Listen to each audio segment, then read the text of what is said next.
welcome everybody to Tuesday night. I hope you're having a great Tuesday in the Midwest here. It's snowing and icy snow and icy rain, all that like crazy, but I'm safe. Safe here on a Tuesday night with Penguin. This one is not an attack penguin. She is ever so cute. Just so you know, it's spelled with a silent T at the beginning. She'll get upset if you spell it wrong. There it is. She was in the other room for the last one. The kids were around, but they took off. And I walk out to go to the bathroom. She's sitting there in the kennel. Can you believe it? Anyway, so Corey is on his way. I was just chatting with him. So start telling Popsicles in your chat to be ready. So Popsicles in the chat, be ready for the amazingness that he's going to be bringing. Whatever that is, yes. So, so for reference, Okay, so I wasted another like 3 or 4 hours and I did not find a single Hildeblue. Yeah. I used like 50 or 60 telepipes. And I don't have any money left. And I also, like, the NPC died twice, so I played through level thrice, so I leveled up once. And I decided that at least for now, I'll play through Forest one last time, and then do caves, just to get some money. And then I will actually go back. And I'm already dreading the moment. And so I had a short talk with Javante, and it sounds like he's not currently zooted, so he's not ready to. Oh, and I lost a weapon due to a weird bug.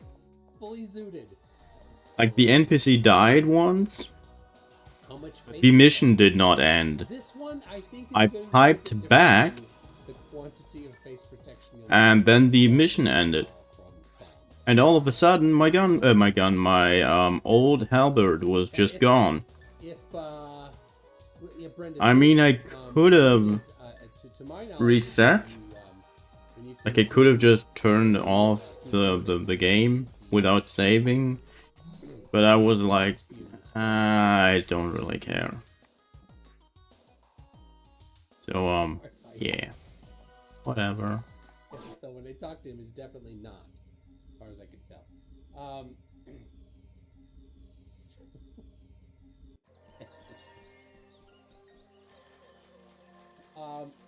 Takori says he's got to get, I sent over NASA's hair and makeup to help him get ready. He says he had to get his computer ready. So like 10 to 20 minutes? I don't know what he's doing. So City Sue wants some exhaust fumes. So alright, Star Sapphire Tomato Chan says, but I'm put tomato, not a popsicle.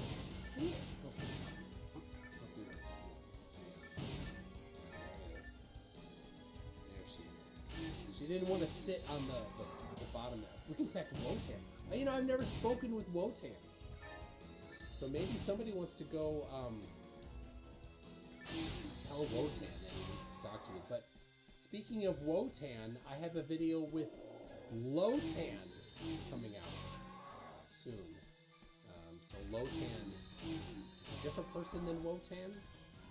I don't know why they use their system. You think the puppy could do better in the debate?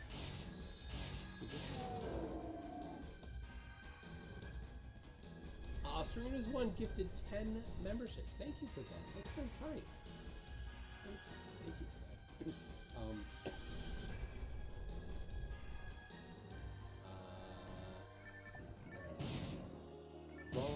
Wrong exhaust fumes of the white dragon. I don't know what the white dragon is. Okay.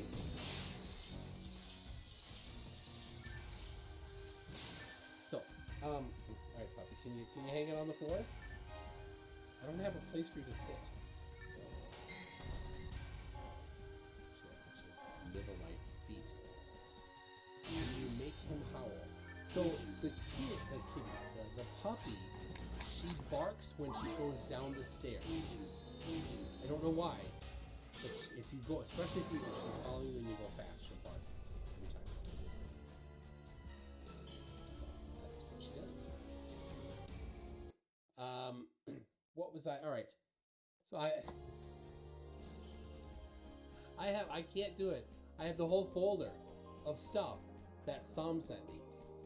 But I can't spoil it. We're gonna have to have him come back. And apparently somebody got Stinky Cat to respawn, so thank you for that.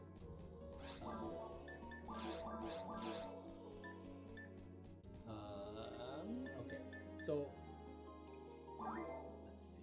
I'm looking for this. This is good. Okay, so Nathan Oakley had a debate, because nobody will go on Nathan Oakley's show to debate him. So what did Nathan Oakley do? He debated AI. What? So I thought, you know what? We can review Nathan Oakley and his debate with AI. So, and see how well that went. He probably lost. Let's see. And it's 1800. Videos. It was a pre-recorded video of FB versus OpenAI Part 1 gas pressure. So there is the video. You can go. I commented on it already. Feel free to give a thumbs up to my comment so it sorts to the top. Alright, I'm going to turn off the audio. I have used that AI a couple times for a couple things. It's kind of interesting how it does that. So, let's see. Get this. Get set up the scene for you here. So you see what you're supposed to see. That's the right one there. This here, almost ready. We're almost ready. That's 2.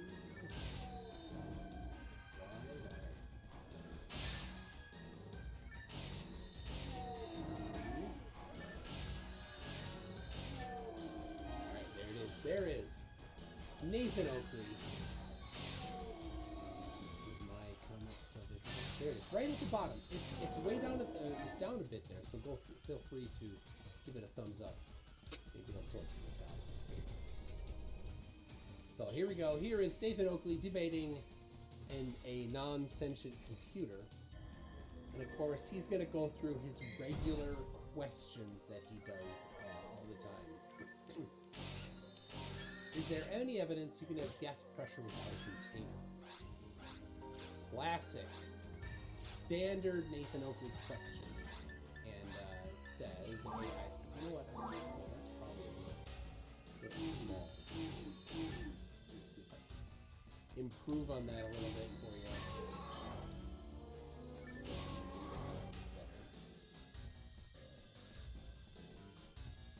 There it is. So it is saying, yes, it's possible to have gas pressure without a container. Gas pressure is the force exerted by the collision of gas molecules in the container. It is, if the gas is not enclosed in a container, it will not have any walls to collide with, and therefore will not have the gas pressure. However, the gas molecules will still be in motion and will still exert force on any object they collide with. This is known as dynamic pressure.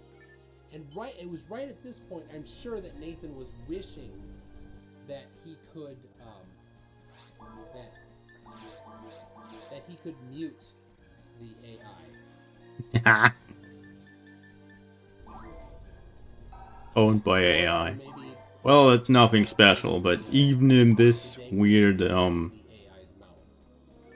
yeah, even about this weird For nonsense, example, the wind is results of the movement the of AI molecules was in just the superior, force was from knowledgeable enough to own him. though it's not enclosed in a container. So now he comes back. Fortunately, he skips over this. Can you have dynamic pressure without a container to obtain gas pressure? Yes, it's possible to have dynamic pressure without a container. Dynamic pressure is the force exerted by a moving fluid, such as gas or liquid, when it comes in contact with it. It can occur even if the fluid is not enclosed in a container. For example, the wind is a result. It goes back into that again. It because it's AI, it kind of loops things a little bit. So.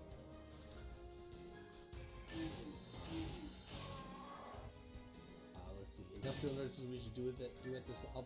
I'll play Oakley. You can play AI or vice versa. It'd be like a play. So, well, Takori is getting ready. I know there he needs respawning.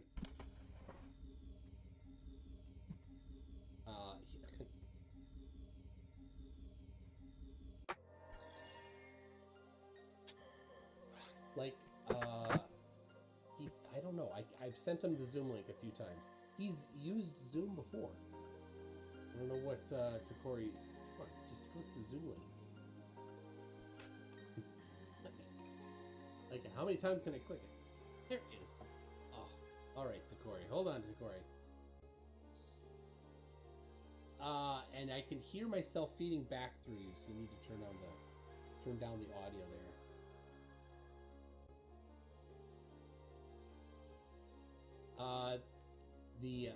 My live stream is feeding back. So oh. I don't think it might not anymore. But there was a lot of background noise, but I think we're good. How you doing? Yeah, I'm in Starbucks right now studying writing my book. But you ready for this ass whooping or what? You and a bunch of your bunch of your other people in the chat. I'll be nice to you, don't worry. Since they talking all that noise in the chat, won't they bring their butts up here too? All right. Well, I'll send one. I have somebody that I talked to earlier that was interested. So I want the one that be talking now. I want the ones that talk the most noise. Yeah. All right. Mm-hmm. We've got one coming in. I sent it out. So you didn't. You weren't. Yeah, they gonna have to prove this voice. All right. Yeah, see, I can hear it feeding back. So can you mute the YouTube stream there so it doesn't feed back through? Nah, I'm not on the YouTube stream. No, all right. I thought I heard it feeding back. Okay, that's good. All right. So I sent out the link to one person. So, all right, what if you wanna make your case or something? I suppose you could start with that. Oh, here he is. This is Tony. What's up, Tony? PhD Tony. We'll start with this. I'm okay. How are you? I'm doing great. How about yourself, sir? I'm actually quite unwell, but we'll survive, I guess. What you mean unwell? I'm lightheaded and suffering a bit of a headache. Yeah, I hope not for one of us flirts, right? No, you guys don't have anything to do with it. It's some sort of medical thing, but it's been going on 18 months in the doctors. I hope you get better, bro. I hope you get better. Thank you, I appreciate it. Okay, by the way, my name is Takori. I have stop. a debate league that I have that me and a few other people run. Mike, he has happened to be on one of my debate leagues and one of my debate channels, and we did a debate about flat Earth versus the globe Earth. You know what I'm saying? I also did one here, so we had two debates. We had one on his panel, and we had one on my panel. You know, and it was like a little clash between me and him. Michael versus TKO. Michael versus Takori. But my name then is TKO. By the way, shouts out to the Lions Den and shouts out to JJ 7000 the head moderator of the Lions Den. Oh, wait a So sec, I have to get let's rid of go my and get kitty. to it. I want to talk about gravity. You see, I was born in school. I mean, I was born believing the same thing everybody else believed. I believed that I was a believer of the globe. I was a believer of the Earth spinning, the solar system, the heliocentric model. You know, I had a lot of academic concepts that everybody else had. You know what I'm saying? So the thing is, when I started actually doing scientific methods and actually started questioning the hierarchies in the academia world, I started realizing that a lot of these Academia. questions wasn't My answered Hero or wasn't Academia. proved with scientific field work or demonstration. I'm glad that you are a PhD. You know, maybe you can answer these questions. You know, and yes, this will be an intellectual battle. As No, long it as won't. I Stop continue to be lying. professional and try to be professional the best way I can too. You know what I'm saying? You know, I'm still young. So as me, I'm a person who don't believe that gravity exists. I don't believe that this force exists because the way that I was taught about this force, the way that I was taught that this force is a contradicting force. You know what I'm saying? At the end of the day, it real strong and real weak. And this is what I was telling Nope. Michael Grabs on every about single molecule with the same so strength. I wanted to know, can you explain Kind the of. concept of I mean, this not force really, gravity actually because it being real gets strong and worse real the weak, further it's like away how from mass. because it takes a strong force to be able to pull It down a basically car, doesn't make a difference in but it your also body, for takes a example. source, a force that's not strong to not be able to pull a balloon down if it's supposed to be a downward force acceleration. Pulls on I every single suppose about molecule of the 9.8 meters per balloon with the second same squared, force. you know. There's But I not a lot of wanted to know what was your molecules, take on that. so the balloon doesn't get pulled a whole So lot. 9.8 meters per second squared is an approximation. Now, You've got more molecules, more mass, you get talked pulled about a harder. balloon, but a balloon is Not subject hard to more understand. forces than just gravity. Okay, so the reason the balloon goes up is not because gravity doesn't exist, but there's a bigger upward force that's being applied to it. So the balloon is still being subject to gravity, but there's a second force, and that's the air pressure. It turns out that the air pressure is higher at the bottom of the balloon than it is at the top, so that pressure gradient pushes the balloon up. If the and this is why a balloon is kind of a bad example when discussing gravity, because it's subject to a significant force that is larger than the gravitic effect. So that explains why balloons go up, and why butterflies, for instance, can fly, because they can exert a bigger upward force than gravity is downward. This is why planes can fly. All of these examples are just, well, there's a larger force acting upwards than there is acting downwards. It's all the same thing. That doesn't mean that there isn't a downward force. That just means that sometimes there are larger forces that are pushing things up. Does that make sense? No. Yeah, that make a lot of sense. That make a lot of sense. But when we are dealing with gravity, because gravity is supposed to be a natural force, and the thing that caught me off guard about gravity and started making me question gravity is that a lot of scientists or a lot of people that believe in the globe, they started using gravity as everything. Like for everything, they've been using gravity as a crutch for everything.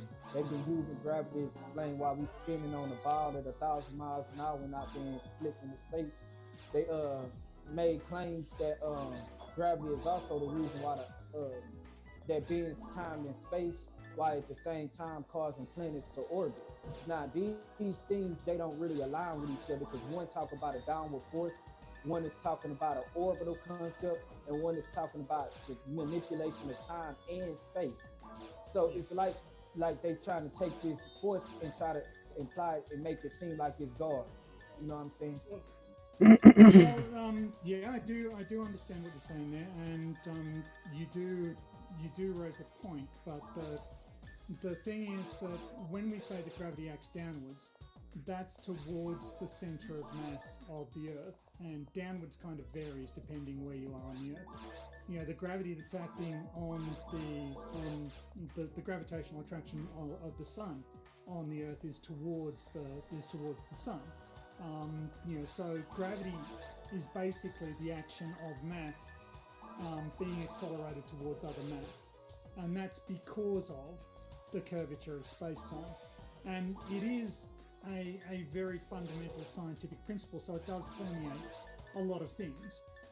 The reason we spin is because of the rotation and the conservation of angular momentum as the planetary disk accreted. But I think you're missing the key step here, which is, can we demonstrate that mass attracts mass? That's the key thing, right? That's the key on it. I would say that mass attract mass, but I wouldn't call that gravity. I would call that magnetism, because magnetism has both. Magnetism has both an attraction and a repelling force. We can both agree with that. So if that would, What? so we can test that, right? Okay, so we can get a magnetic object and we can drop it in a vacuum, and we can see whether or not the magnetism seriously has an effect on how quickly it drops. And then we can turn the magnet the other way up, and then we can drop it again, and we can test that, right? And it turns out that the magnetism doesn't have that big an effect on the rate at which objects fall. So we can test. You've come up with a hypothesis, and that's great, and we can test that hypothesis experimentally, and we have done, and we can demonstrate that actually magnetism doesn't have that big an effect. And it's not just we can for instance use gravity every day in industry. For instance, when we're trying to find minerals that are underground, we take gravitational surveys, and we can work out where gravity is higher, meaning there's denser stuff under the ground, or where gravity is weaker, indicating that there's lighter stuff under the ground. So, for instance, we can use that to locate an oil reserve or a gas reserve, because that's a lot less dense than the other material. So gravity would be weaker over that. So we use this a lot when we're looking for mineral deposits. We use what are called gravimetric surveys, where we take gravity measurements and we work out, using the theory of gravity, what the density. Oh my god! And I was like, come on, I see it on the fucking map. Be Hildeblue, be Hill. Oh my god, it's a fucking Hildeblue. I cannot believe that I actually caught that on camera. If this thing doesn't give me red, no! There's no red items in this game. And we can use that to map the ocean floor, and we have done that to map the ocean floor. So please. No percentages. Gravity measurements. So we use crap. a lot in But still. everyday life, just not in ways that you necessarily are aware of. And yes, I know it looks bad. Talked for a while, so maybe I wasn't sure. I'm not sure if there's any weapons in the Say that gravity is the reason in the Dreamcast version. Well, there's probably there is definitely weapons that have special visuals, but this is definitely not one of them. But I'm so sad that it just doesn't have any percentages. I mean, it would have been too much fucking luck, I guess. In quotes, luck. and could resist the gravity. Oh my god, I cannot believe that I would just like, I was thinking about that. I saw the thing on the map, and I was like, come on, Hildeblue, and turned around and BAM, Hildeblue. What the fuck? Oh my god. And then I was confused for like 3 seconds, I guess. Maybe, like, rewatch the stream. I was just looking at the thing, at the orange thing, and I also saw the name on the bottom left, like colored bulb, and was like, how much what? You think is being exerted What is going on? to cause it to be bent into a ball, a perfect sphere? Well, it's not a perfect This is so bad. This thing is actually worse right now against these enemies, because it doesn't have the percentage boost. Force that we've got is, is exactly what we observed. So at the surface, It doesn't have the 30% boost.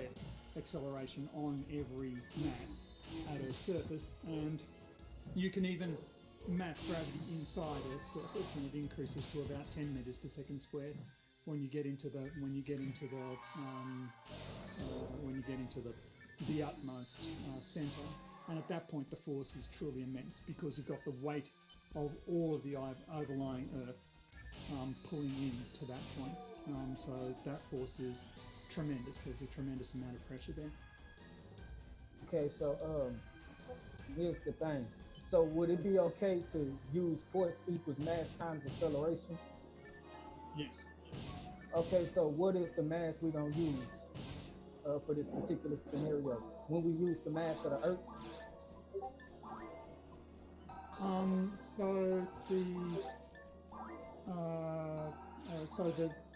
Yes, in general we use the mass of the Earth, but that's an approximation.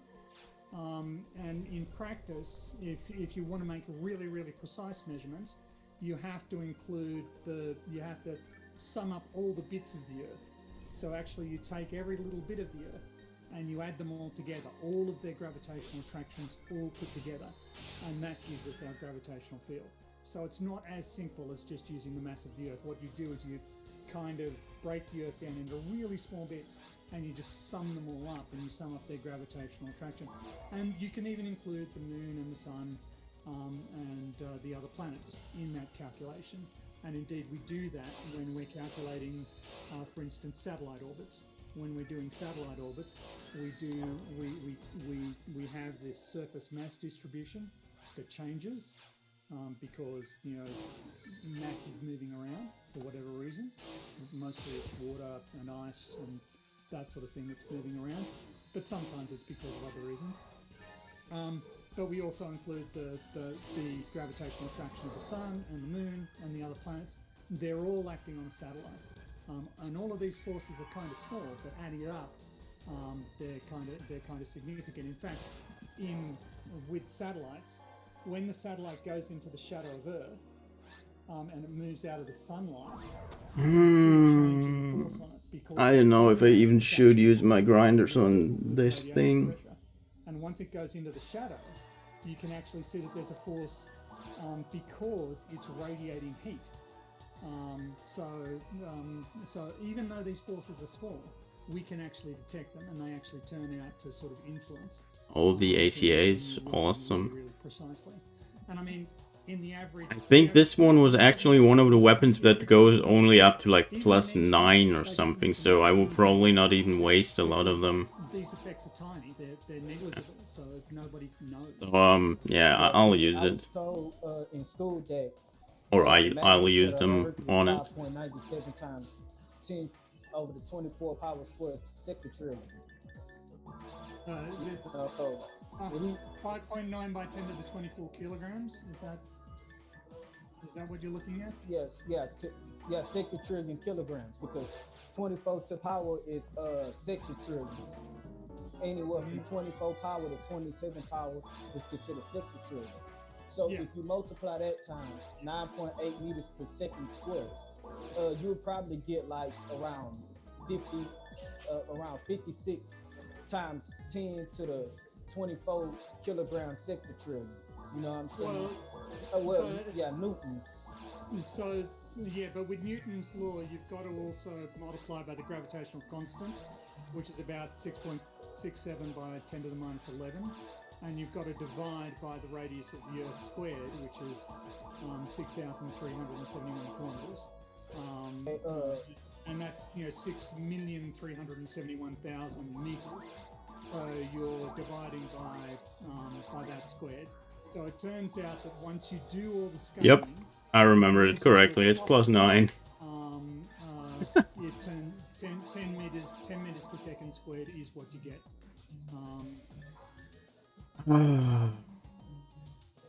This makes me sad. Why is there no percentages?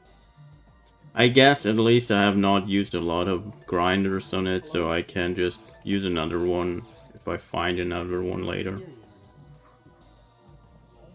Corey, can you hear Tony?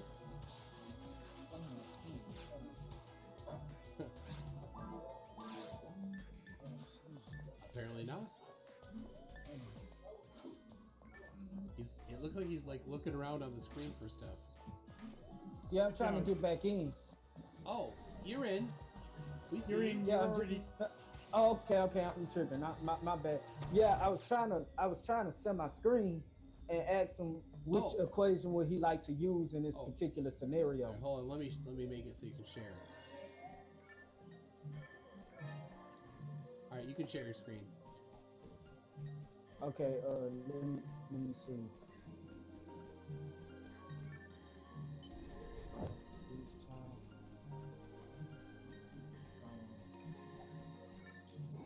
16. Let me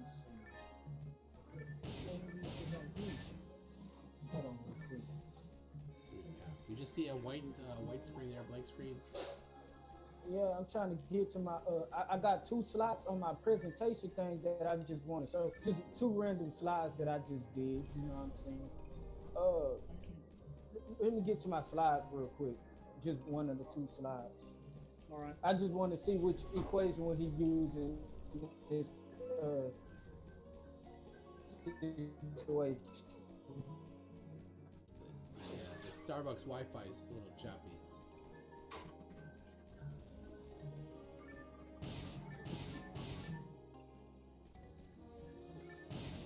So you're wondering which equation to use?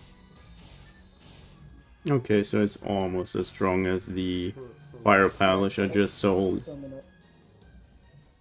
I want to know which other stuff that we're talking about, like what causes gravity. I mean, how much force can we find to feel gravity? I think the fire palace hit for like 10 more, or around 10 more. That was only against natives, like only against these enemies. So as soon as I go to cave, you have to remember that that weapon would have dealt 30% less damage. So maybe Or, well, that's actually wrong. It would not have the 30% boost. Yeah, just share the window. So stop sharing. Oh, see, this is more different than StreamYard. This is a lot different than StreamYard. I usually don't get on Zoom. Okay. Yeah, just and when you open up the sharing this time, just share your it'll say share screen or share window. Just say share window. It'll give you a choice of windows. Yeah, I got one with say desktop and one that say application. Do application. Okay, yeah. So you see it? I can't believe that actually just happened. I wasted so much time. I was like, come on, I can see you outside of the map, Hildebear. Jump in, be Hildeblue, and bam, it's Hilde fucking Blue. Like, that reeks of me fucking cheating. I cannot believe that happened. Okay, so, alright, I just wanted to show that to make sure. Oh my god, and I found the fucking luck material. Wow, this is... well, it's not one... it's probably still one of the best runs I've ever had. The Callot Bolt doesn't have percentages, which makes me so fucking sad. The gravitational attraction due to that bit of mass on whatever you're looking at. Right? Add them all together, and that'll give you the total force. Now, it turns out that there are some mathematical shortcuts for if you've got a spherical body. And my mag didn't give me a buff. GG. But has a very simple density structure that doesn't have massive density changes throughout it. And there are mathematical shortcuts that you can use where you can just say, okay, we can effectively treat that as just a dot mass. But if you want to be really, really precise, you can't do that. Okay, it's not going to work for you. So you need to do what I just said, which is this summing up of all of the different bits of mass, and that includes the sun, the moon, and the other planets. And we can make. Did you add them? I beg your pardon? Did you sum them up? So what is it? Well, I mean the force on what where. Just period, like around the whole Earth. Okay. Including the sun and the moon, if you want to add that. Okay. I don't have that number ready to hand, but you can calculate it for any. So you're wanting the gravitation. Yeah, I want to know how much gravitational force is being applied to the Earth. That's 5.97 times 10 to the 24 power kilograms.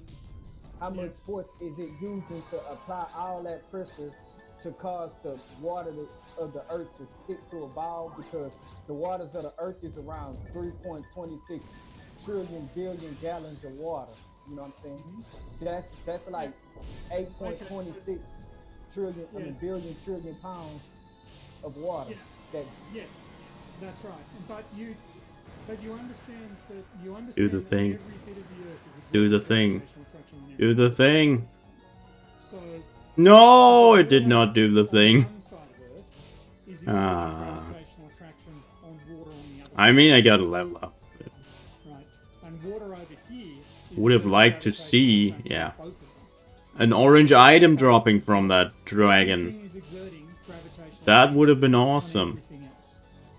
So, when you look at the yes, there's a lot of mass that is being impacted by gravity, but there's a lot of mass to provide that gravity.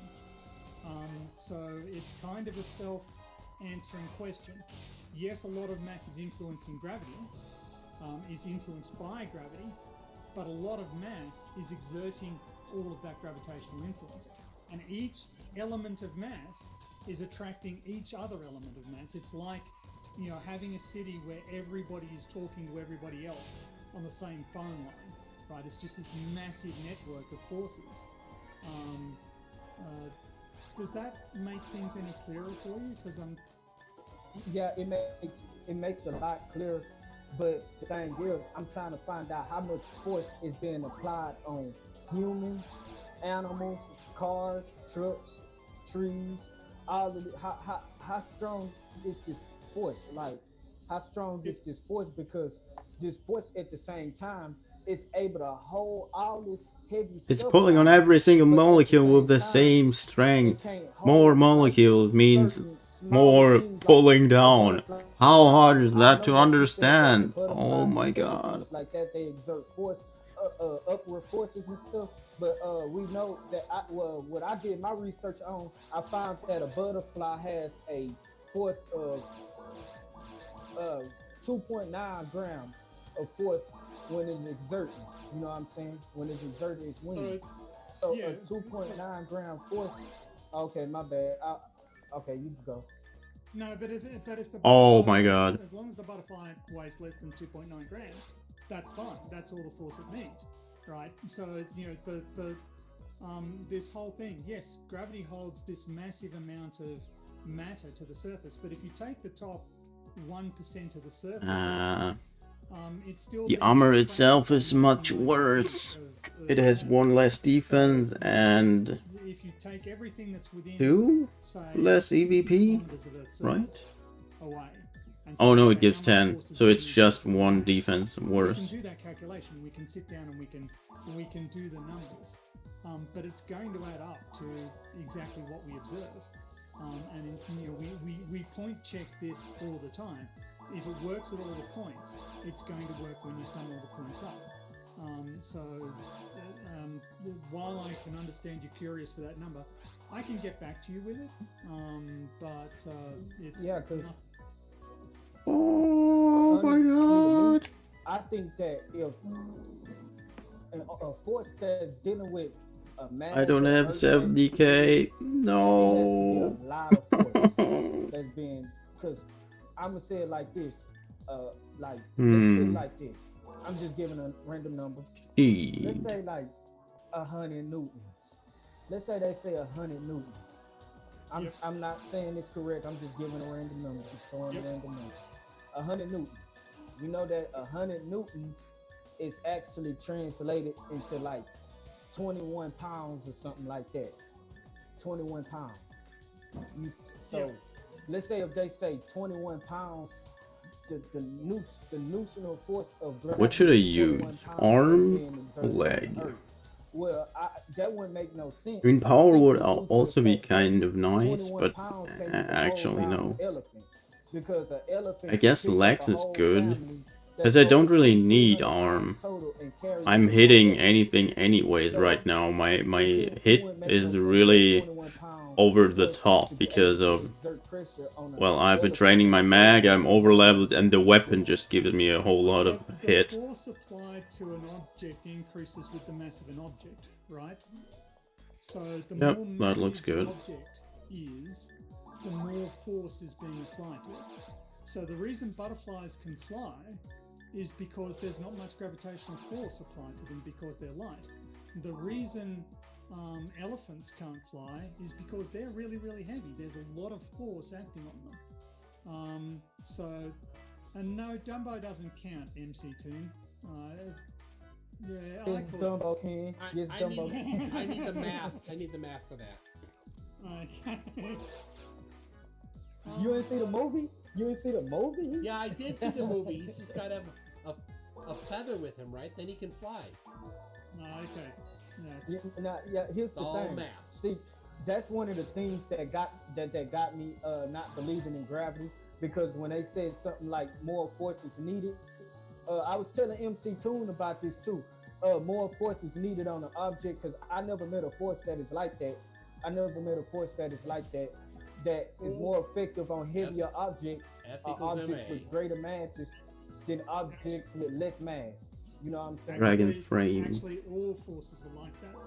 So if I push, suppose I move this calculator, okay, and I move it at 1 meter a second. I accelerate it at 1 meter a second. The force. Okay, now the colored bulk will actually show its strength, because my fire polish would actually be worse in caves. Scales with mass. Much, much worse. If the acceleration is the same, then force just increases with the. I mean, it will deal less damage than it did against the natives right now, Is greater than but it will be better than the fire polish could ever be. That's what mass is. That's how mass is defined. It's the resistance of bodies to being accelerated by a force. Well, here's the thing on that, because that no offense, but to me that don't explain why gravity can pull a shipwreck down to the bottom of the ocean faster than it can pull a bubble down to the ocean. The bubble is light. Like if I was to pull something, if I was to pull two objects, if I was to pull a cart, a shopping cart, Pretty grinder. that shopping cart Nice. easier than I could pull a big old airplane. You know what I'm saying? My force, but according to gravity would be able to pull the airplane easier and less effortlessly than it could pull the shopping cart. You know what I'm saying? That's because you're when you're talking about the bubble, you're comparing a sinking ship to a bubble. Okay, so let's say that the sinking ship is you pulling down a shopping cart. Okay, reasonably easy. Now let's turn to the example of the bubble. That example is you trying to pull down a piece of paper off the Hulk, who's just much stronger than you are. You're never going to get that because the bubble is being acted on by an upward force. The bubble is being acted on by a second force. There's not just gravity in the case of the bubble. There is a force that will drive the bubble upwards, because what's in the bubble is less dense than the medium, less dense than the water. Fuck you! Force, it's not just gravity, and this is where you need to be very careful when you're composing your examples. The example you propose, yes, bubbles don't descend under the force of gravity, but there's another force other than gravity acting on that bubble, and it's forcing the bubble up. So when you're trying to talk about gravitational examples, it's best to try and keep to where there's only gravity, where everything else is small compared to gravity. See, this is how I say things fall.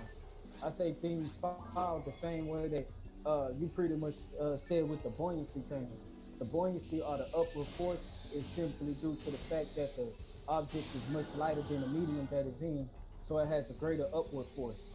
But an object with a greater downward force, due to the fact that it has more mass, it has more resistance around the medium that it's in, so it falls faster. This is why you could drop a, let's say for instance, you got a feather.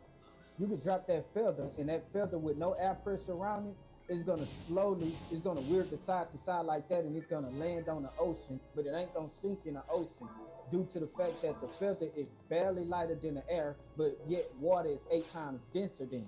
So It's not since water is lighter than 8 times air. denser What than a the fuck? feather, the water, I mean, the feather won't sink. So since the feather won't sink, we're talking about mass, weight, and resistance. You know what I'm saying? And Well, density.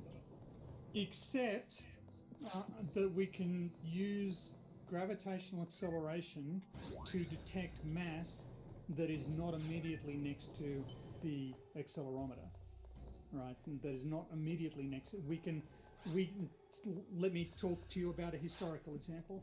So there was a Hungarian guy called Jokos, who was a geophysicist in Hungary, and one winter the lake on his property froze over.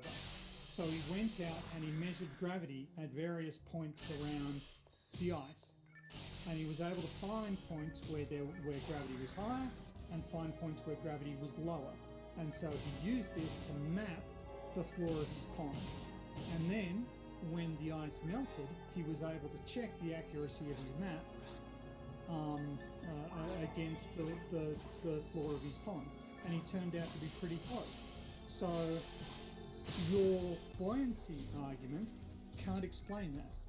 Cannot explain why gravity varies and how we can use gravity to work out mass that we can't see. All right, we can't see stuff that's under the ground. We can't see stuff that's behind, that's underwater even. We can't directly visually see that, but we can detect it with gravity. And when we go and check, we turn out to be right. So buoyancy doesn't explain that. Buoyancy can't explain why a gravimeter up here can tell me what the mass is like down there. But we do that every day, every single day. This is done in industry, in mineral exploration, and of course in scientific exploration as well. What about density? But density, density is not an intrinsic property. It's just mass divided by volume. You change the volume of the object. So, for instance, if I had a balance, a balance that just had a pound of cheese on either end, right? Okay, would that balance be balanced? Would it stay even if I just had a pound of cheese hanging from each end? It'll be equal if they the same mass. Yeah, If they'll be equal. pound, yeah, just a pound. Okay, now I get one of the bags of cheese. It's grated cheese, and I just scrunch it up. I scrunch it up really, really tightly. I compress it so that it's really, really tightly, and I put it back on the balance. Does it still balance? Has changing the density changed the fact that the mass is still balanced? Nope. I'm looking at it like this: the more denser object is, the better it'll be able to fall, or the more sufficient it will be able to fall. Like if you drop if you drop two objects, right? Because I know y'all talk about like the 9.8 meters per second square, which means when you break down second squares to second every second, right? So let's say for instance, the first second the object fall, it traveled 9.8 meters, or 32.15 feet. You can round that up to 32.2 feet. It won't. And yeah, in a second, it will be 19.6. What'd you say? So the distance traveled per unit time is given by the formula S equals ut plus a half a2 squared. So if you're starting from rest, u equals 0. So it's a half acceleration times the square of time. So after 1 second, it will only have traveled 4.9 meters. It says what on the formula. It says 9.8 meters per second, like Yeah, so 9.8 meters every second. its velocity will have increased over the course of a second. Its velocity will have increased to 9.8 meters per second, but the distance it's traveled won't be that high because for most of that second, it wasn't traveling at 9.8 meters per second. It was traveling slower than that. So it can't travel. That would require that it instantly accelerated to 9.8 meters per second and then traveled your 9.8 meters and then didn't accelerate anymore. So the mathematics here is that it's a half at squared. It's So how would you break down like say for instance, how would you break down second squared? Okay, so that's an increase in velocity per second. So, and velocity is measured in meters per second. So it's an increase in velocity per second, and you can relate it to the distance traveled in terms of time. That's why there's t squared. If you look at I really don't like that red items do not exist in this. Acceleration times t squared. That's making me really uncomfortable. You need to get to turn that into a distance. Because that means basically every single item I do not look at could be something nice. Like it don't travel 9.8 meters every second. Oh. That was my point. That I agree with that. Objects don't fall that fast. A lot of objects don't. So what happens in the atmosphere is that most objects accelerate. They're subject to air resistance, and eventually they'll reach what's called terminal velocity. And the terminal velocity depends on the mass of the object and its cross section, how it's designed to resist or sort of shed air resistance. So some objects will achieve velocities much larger than 9.8 meters per second squared, and some objects won't, depending on their configuration and their density. So, because everybody be using a 9.8 meters per second square, like everything actually filed at 9.8 meters per second square, and I'm like, that's not really true, because I could drop a bottle cap right now. I'm 5'10". I could drop a bottle cap right now, and it literally take a whole second for the bottle cap to fall from my head to my toes. Yeah. So that's five. That's like 5 feet 10 inches in 1 second. Yep, you're right. You're right. And for an object, holy shit! resistance is extremely important. I forgot. There's weapons that have hit. I completely forgot about that, and I just remembered my Yamato. The Yamato I always used had a lot of hit. I think I had like 3 different Yamatos. I had one that didn't have good percentages, but a lot of hit, like 15, 20, 25. Oh no, wait, I think it was like 35%. It had a massive amount of hit. It also had like 1 or 2 other stats with percentages. And that was my go-to Yamato. But basically, after a while, even on Ultimate, I basically didn't use that anymore, except one area, because I don't remember, but in one area, that was the only Yamato that had percentages for that. But also only like 5 or 10%, I don't remember. And that's what I'd be saying. That 9.8, it couldn't happen because of no, actually, I think it was 15 because originally I think it was 5, and I pumped it up to 15. I think that's how it was. That has a certain mass. And then I had 2 other Yamatos that had just absolute crazy stats. I remember that one of them had at least like 50 or 55 and something. I don't remember which area, but it was crazy. But yeah, well, it was like, oh my god, what's going on here? Like, minus 20, minus 20, minus 25, minus 20, minus 20, minus 25, minus 5. And then, bam, plus 35. Like, what? Jesus. When we're testing for values of gravity, we try and get... Why is there so... Oh my god. Jesus. Observation as we can. All of them are minus. Suck as much air out of the instrument as we possibly can. And for the there are different styles of gravimeter. But for the most accurate that you can sort of buy on the open market, what they do is they have a weight that they're going to let go, but they also have a carriage that falls about 2 millimeters in front of it, a really tiny amount. And that carriage is there, and it's motorized. The carriage is motorized to fall ahead of the weight to push any air out of the way. So we suck as much air out of the chamber as we possibly can. But even having done that, we put this carriage there that will push as much air as we can get out of the way to avoid air pressure, electrostatic effects with the atmosphere. These are all things that can make our observations less accurate. And you're right, we need to be careful of these things, and we need to try and remove them when we're measuring gravity, and we do exactly that.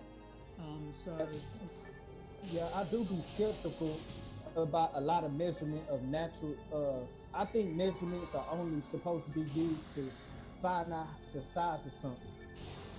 That's just my opinion, But Well, when it comes to trying to measure like forces, especially invisible forces, unless they got some technology I don't know about, because I never dealt with that technology that they can actually. Oh, my bad. You can go. No, so what we do is exactly what you say, okay? So in that thing I was just talking about, we drop the weight, and it has a little mirror on the bottom of it. And we've got a laser down the bottom that is firing laser beams up to hit the mirror and bounce back, and it's measuring how long those laser beams go. So what we're measuring is the distance from the laser beam to the mirror as a function of time. That's what we're measuring. And there are other ways of measuring. That's what's called basically a drop gravimeter. So you're dropping an object and you're looking at how it falls. There are other things called spring gravimeters, where you can sort of measure the extension of a spring. And that's one, sort of you measure the extension of the spring, which tells you how much force is being exerted on this test mass.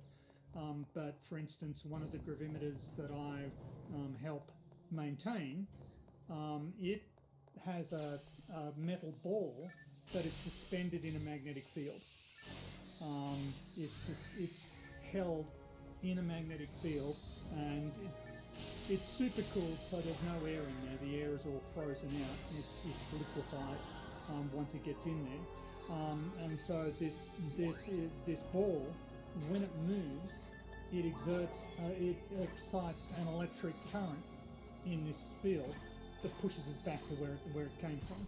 And so because of that, we can measure the forces that are being applied to this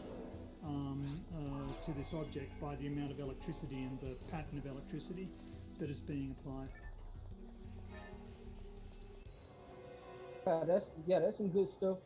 But yeah, that's why I say I don't mind dealing with mathematics, but I focus more on observations. Things that I actually deal with in my reality. Because one thing nature will tell us, nature won't lie to us, and nature won't contradict itself. Yes, it will. There's a lot of math that's being applied to There's weird stuff happening all the time we do not understand. A lot of people don't know that math. You know what I'm saying? All they can do is just go off the math. But or they don't actually see me. stuff that took us a long while to understand. So when I do a little bit of math, I start questioning certain things. He'd be doing a little bit of math. Heck of a lot of such and such for this, or if somebody a little bit of that crystal. If somebody is coming with a lot of equations. They coming with a lot of these equations, and the equations, they say they know these equations, but they don't even know something like second grade equations and stuff like that. I question those equations, you know what I'm saying? Because that's just you trying to you can't ride a bike, but you trying to operate a plane. You know what I'm saying? Yeah, I do know what you're saying, because a lot of flat earthers get ridiculed and yelled at by people who don't actually know that much themselves, right? So by people who don't necessarily have the best technical education, and that would be fine. So So I'm a professional earth scientist, I study Earth's gravitational field for a living. That's what I study. So I know a lot of stuff about the Earth and the Earth's gravitational field, but the average person doesn't need to know. And that's fine. The fact that you don't know the stuff that I know doesn't make you any worse than I am. I just happen to have had a different career path than somebody else. But there are a bunch of people who don't know the stuff that I know, and indeed don't know some of the stuff that the flat earthers know, who will nevertheless criticize the flat earthers as being stupid or ignorant. That isn't helpful. That doesn't educate anybody. And if you want to sort of engage with flat Earth, you should actually educate yourself a bit. And I mean, MC Toon has educated himself. Fight the Flat Earth has and still is educating himself, and that's fine. These are people you can have a conversation with. But yeah, there are a lot of people who don't know a lot of stuff but think that they do. You're quite right. See, when I teach about the flat Earth, I have a lot of mathematics about the flat Earth, but I don't use them because it's like a lot of people won't understand those mathematics equations. And that's just like me trying to force this math on somebody and they don't even know the math yet. They got to learn the steps first. You know what I'm saying? So me, what I do... They need to learn the scripts I first. put the math to the side. I don't eliminate it. I just put it Yes, to the side. exactly. That's what you have to do if you're a fucking flurf. Things like the things that we can You have to stick to your fucking things that we can implicate in script. our reality. Like I have my desktop computer at the house, and I have a scientific folder. Like every fraud ever. Scientific experiments that I recorded for myself and actually did myself outside. Now I didn't go to college, you know what I'm saying, but that Not a didn't stop me shocker. from going out there and trying to do science, because it wouldn't be fair for me to not go to school or not have the funds to go to school and be like, I'm taught that I'm not capable of knowing the concept of the earth because I didn't go to college. Now I understand college does further knowledge and education, but I could say it like this, like that nature is the best college. Well, Dealing with to some extent, I will say I agree, but one of the things that college does, not infallibly, but it does test your knowledge. So if you read a book, you think you understood what was in the book, you've got no guarantee if you can't pass a test or do an assignment or actually use this stuff. You've got no guarantee. All you've got is your belief that you understood what you read, and so it's important sometimes to be able to test your understanding of what you're reading and the material you come across. And when you're talking about observing nature, yep, that's true. That's a very good thing to be doing. But some people have access to much more precise instruments than you do, and so they can come to much more precise understanding than you can because you're limited by your instruments. I mean, if you're just using your eyes and ears, well, people had eyes and ears 10,000 years ago, right? But we know a lot more than we knew 10,000 years ago because we've got more precise measurements. So I do agree that observing nature is important, but you do need to accept that there are very sophisticated experiments and very sophisticated instruments out there that will provide results that you can't get in your garage. Sorry, I interrupted you there, and I didn't. No, you good. But the thing is, like it's good to have these instruments, but I pay attention to the people, and I'm not trying to be a conspiracy theorist or nothing. Yes, you are. Stop lying. Because, like, let's talk about NASA for a minute. NASA, like, when I was born, I was taught that the Earth was a perfect ball. You know what I'm saying? I was taught that it was a perfect sphere. Now it's more oblate now, and now you got the top astrophysics in the world saying it's a pear. You know what I'm saying? So yeah. Neil deGrasse Tyson is not a top. No, why the heck are we? he's a science communicator. If these and I'm not saying these instruments not good. I'm just saying that these like right there. Shut up. You know that what you said is wrong. that it's not Or you like should check know this out. because people I have told you, probably told you 50 times already. I went to the If you store ignore and I went and explanations, bought me something to eat at 8 you're o'clock. nothing but a Then you fucking asked me again, and then I come with a different story. what was it Then called? you asked me the third time, I come with a completely whole Conspiracist. nother story. You know what I'm saying? So one minute I the don't earth is a accept perfect sphere. The next explanations minute cause the I earth is don't more like like an egg. them. The next minute, now you got the top astrophysics saying that the earth is like a pear, like a teardrop. Like that made me think like, what is the fourth shape of the earth gonna be? You know, So, yeah, yeah, you do. well, I mean, the person who told you that the Earth is a perfect sphere was just wrong, and we've known that for many hundreds of years. Back in the early 19th century, a bunch of French scientists went to the North Pole and to the equator, and they proved that a degree of arc is of different lengths. At the it's shorter at the North Pole, and it's longer near the equator, which shows that the Earth is an oblate spheroid. So we've known that for hundreds of years. And in fact, the guys who went to the equator, they were actually in the mountains of the Andes, and it must have been well before the 19th century. It must have been the late 18th century. The mid 18th century actually, so the 1750s, 1760s, something like that. And they were there for 10 years, measuring, just measuring 3 degrees of arc, so about 300 kilometers through the mountains of the Andes. And it was a pain in the ass and it took them ages, but they came back and they made their report. So we've known about this for a long time. This was a question that was sort of raised fairly early on. But we'll always keep learning. This is the thing about science. We're never finished, right? So we have great models for everything, but here's the secret of science. All models are wrong. Yep. All models are incorrect. But some of them There's more are precise useful ones. and accurate. So we keep the ones that are useful and accurate, and we get rid of the ones that aren't.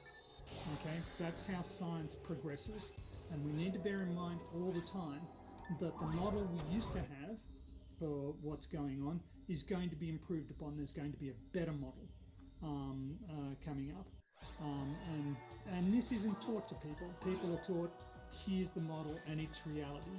No, our model isn't reality. Our model will never be as good as reality. Our model will never perfectly match reality. And in fact, it's an amazing achievement that our models are as good as they are.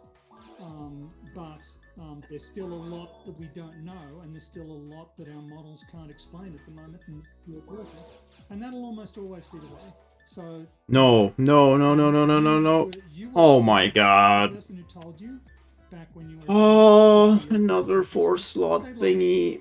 I can't afford it. Because it was an accident Oh. that gave those photos. And not only Come that, on. when you go to school, you see them perfect sphere globes on the teacher's desk. You know what I'm saying? I'm like, come on, man. Like, at first I'm like, He doesn't even understand the globe, you know what I'm perfect saying? sphere. Perfect sphere, or did you just see a sphere that you thought looked perfect?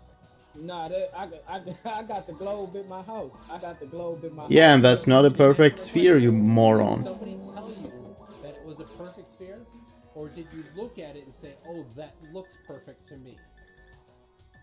It looked like a perfect sphere. Okay, so it looks perfect. So nobody told you that it was a perfect sphere. Well, I can show you the images right now. I can show you the images. Takori, it sounded like very clearly that some other human being told you that the Earth was a perfect sphere. And now it's sounding like they told me. Listen, they told me through their photos. Okay, so so nobody told you that. Okay, so they told me through their photos. Tony, like when you saying that nobody lied to him. He interpreted. He looked at a nearly no. Yes. Look, bro, I can show you. Okay, my bad. No, that's okay. Because I want to defend Takori here because I've done similar things. I've looked at stuff and I've read stuff and I've gone, oh, well, that means this. And I've been wrong. when I was really, really young, I thought that the phases of the moon were Earth's shadow on the moon. Obviously, Oh my god. you get. I got to slightly later in primary school. Completely wrong, Tony. Don't spout that nonsense. And so and I had heard that we knew the shape of the Earth because of Earth's shadow on the moon, and so I'd sort of interpret, oh, well, that must be Earth's shadow. So I've done similar things myself, and you can't really criticize somebody for leaping to for trying to work things out themselves. But if you've worked it out themselves, and somebody comes along later and goes, well, actually that turns out not to be right, you should be more willing to say, oh, okay, I misinterpreted that. So that's on me. That's my mistake. Dude, he's a flurf. He's not intellectually honest. Or he would not be a flurf. You cannot ask him of that. That's not how that works. Just say, okay, I misinterpreted that. I misread that. That's fine, and everybody can move on. I don't think it's fair to make a big deal about it. We was getting not only just that, but I was getting when they was trying to measure the Earth. I mean, my bad. When they was trying to measure the Earth, they were giving me spherical math. I ain't never seen. It is a sphere, you idiot. Math equation. It's more spherical than every ball you've ever touched. Pi r square. Pi r square.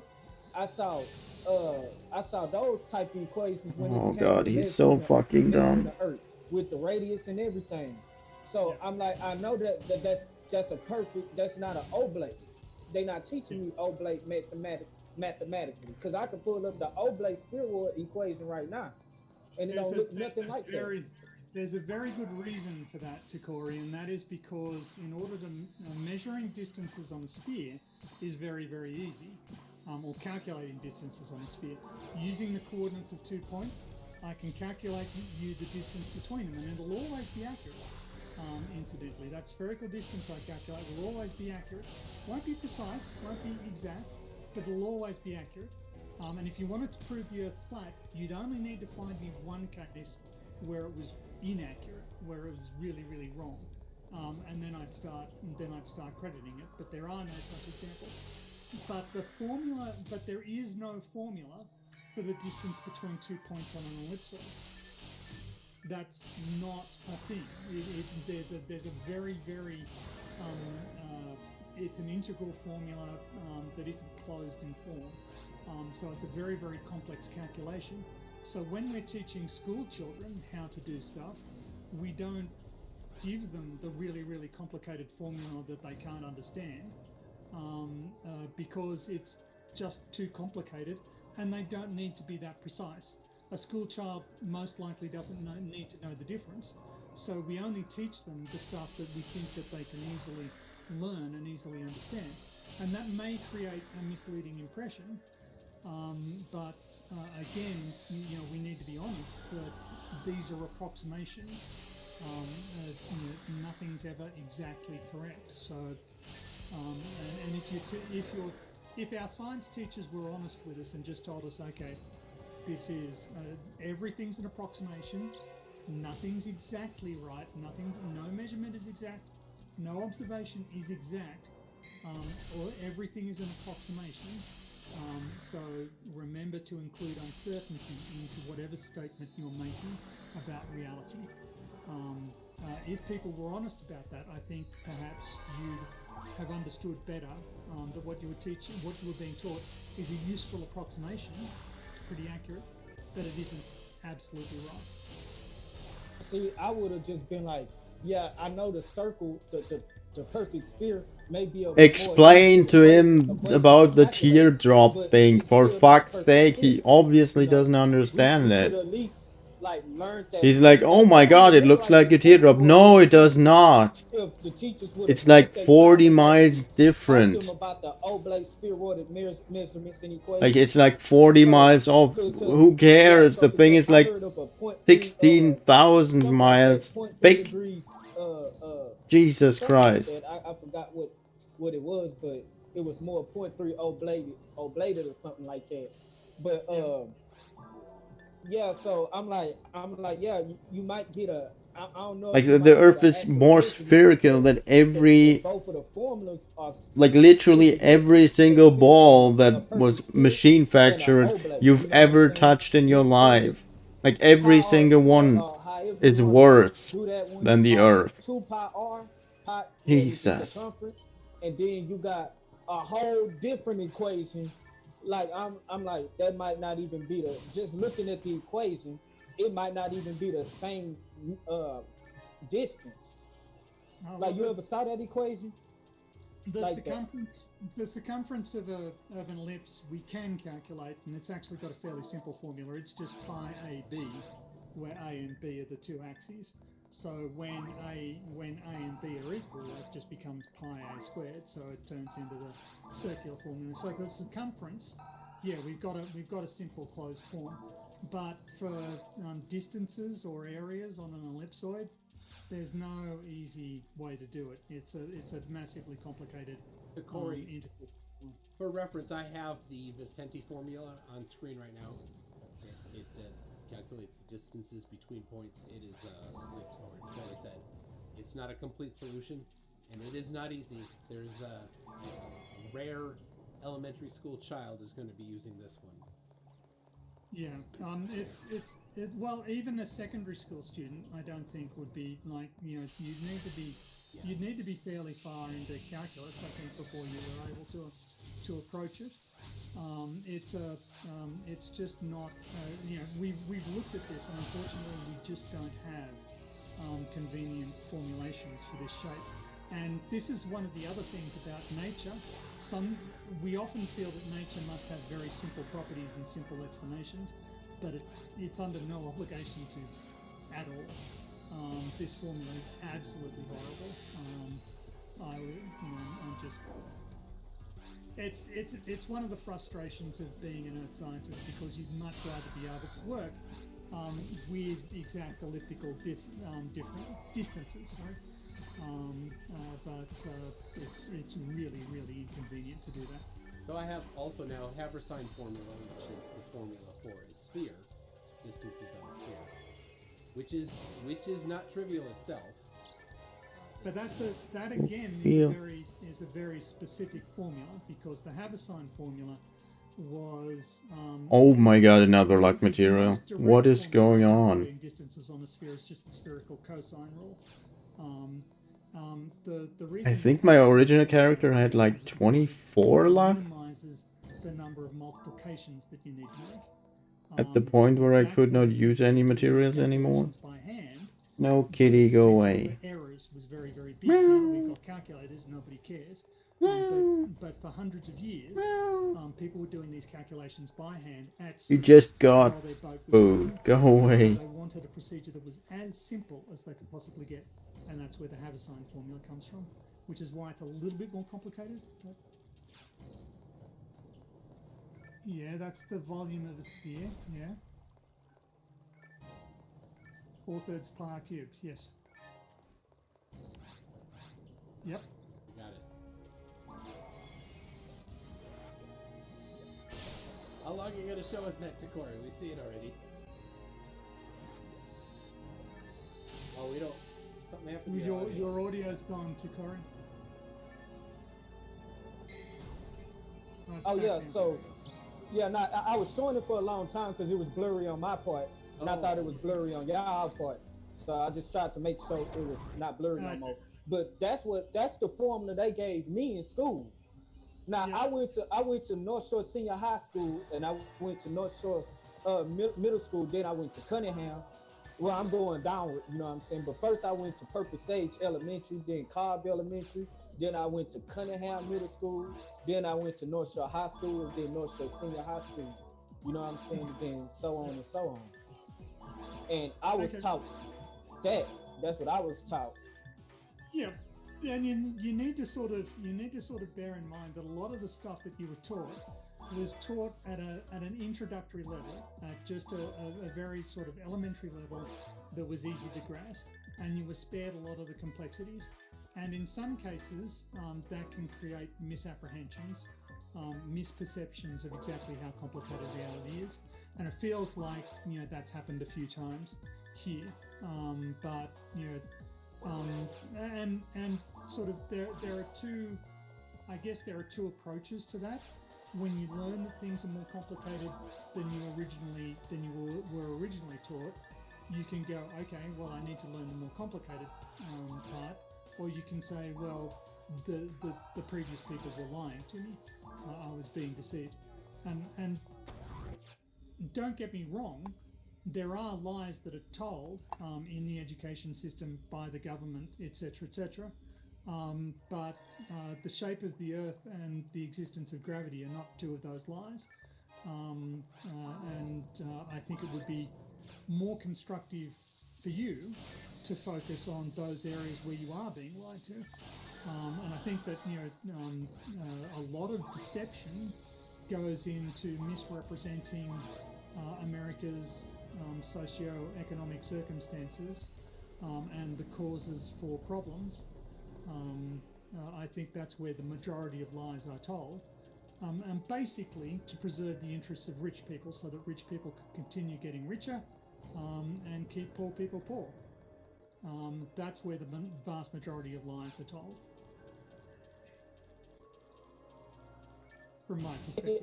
I'm not trying to be a conspiracy theorist, because when Yes, I try you to are. talk about flat Earth, I try to leave a conspiracy theory out of that and try to focus more on the science. You know what I'm saying? Because there's a lot of flat Earth. No, you're not. One thing that I do question about flat Earthers is like, I understand that You're you literally trying to like pay a attention to your surroundings, day but if 5 you, blur. wanna Like you drop bring your up the science, dumbest drop your things, science, you know what and I'm I'm pretty saying? sure Like, all you of these drop your things have been science, explained to you at least demonstrations and 20 things times like that. So already, that's what I and you just start doing. ignore the Because when I explanations. first became a Stop flat earther, lying. I was a conspiracy theorist flat earther.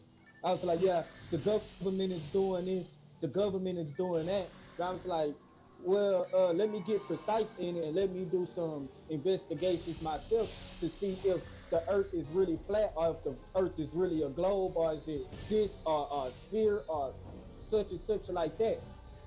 Do you mind if I show you a couple of things? Because this is the evidence that I would use if I was trying to talk with somebody about the shape of the Earth.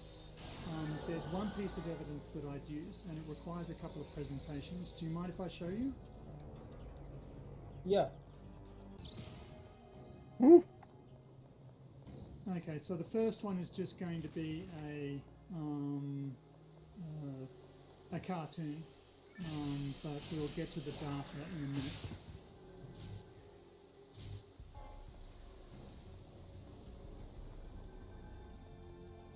Can you see that presentation? Yeah.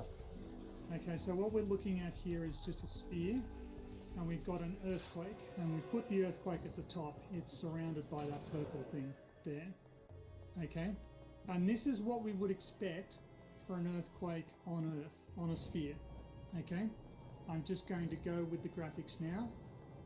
Are you looking at the graphics? Okay, sorry. So this is right here, the epicenter.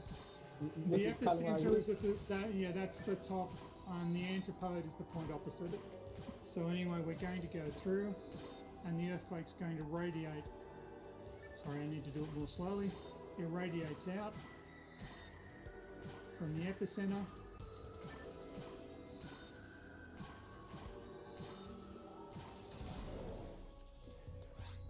And then it will start converging on the antipode. Right, this is what would happen. Again, this is what we would expect to happen on a sphere. Okay? Just this. It would go from the top to the bottom. And in fact, we could, if the Earth were a sphere, we could see it coming back again. Like this. Okay, that's enough of that.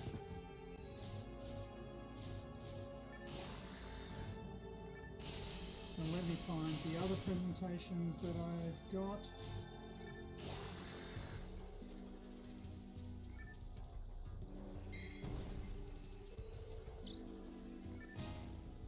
What?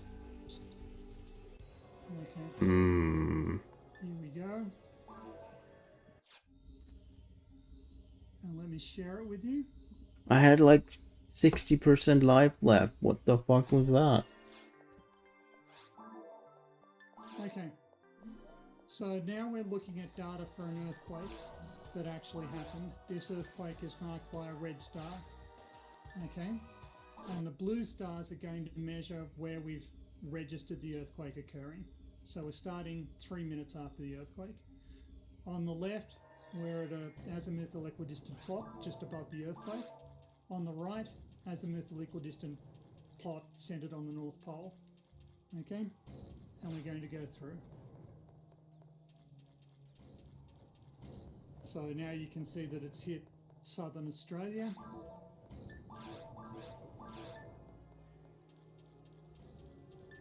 Sorry, this.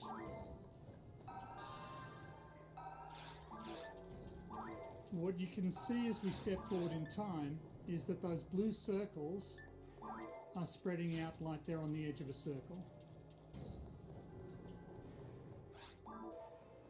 Right, they're getting further and further away.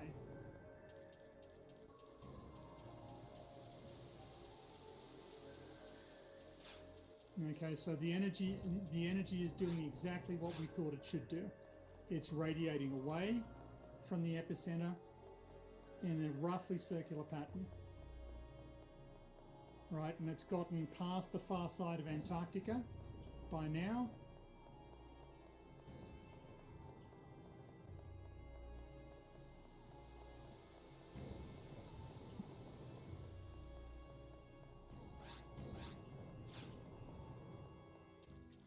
And if you pay attention, so you can see that it's spreading out in a circle, but if you pay attention to the plot on the right, it's also starting to converge on the antipode as a circle.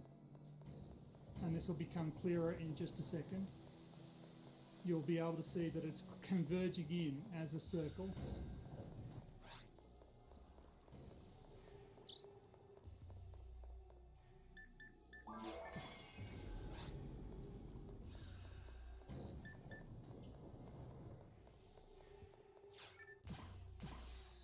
So relative to the epicenter, it's radiating outwards. Relative to the antipode, it's converging inwards. And then when we look at the right sort of waves, it does exactly what we predicted. It spreads out, converges on the far side, and then it comes back again. And it does this multiple times. It goes around multiple waves. So it goes from one side of the Earth to the point on the opposite side of the Earth, back to the original, then back to the opposite side. And we can track which way it's propagating, and we can see it radiating away from the antipode once it's gotten past there. So this, to me, you can't have a flat Earth. This happens for every earthquake. I've chosen one. I've just plotted that up. But this happens for every earthquake. The energy radiates away from the epicenter, gets to the opposite side of the Earth, and then it comes back. And then it goes back again, and then it goes back again. On a sphere, that's really, really simple to explain. It's just going from the top of the sphere to the bottom, back to the top, to the bottom. On a flat Earth, there's no explanation. There's no way of explaining this. So I'm wondering if this helps explain my attitude towards the shape of the Earth. I say that me, I gotta do a little bit more research on that particular aspect. I gotta do more research on that particular aspect about earthquakes. But what I did study was the electromagnetic field of the Earth. You know what I'm saying? Mm-hmm. And I was gonna try to show you something real quick. Let me see if I can pull it up real quick.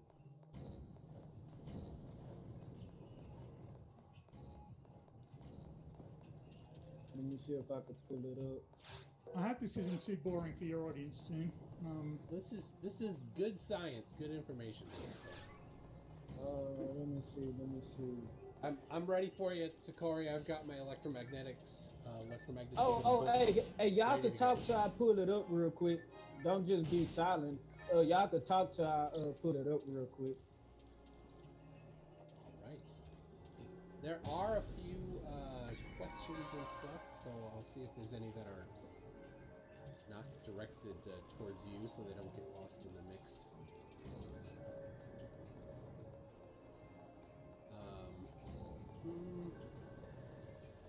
We got.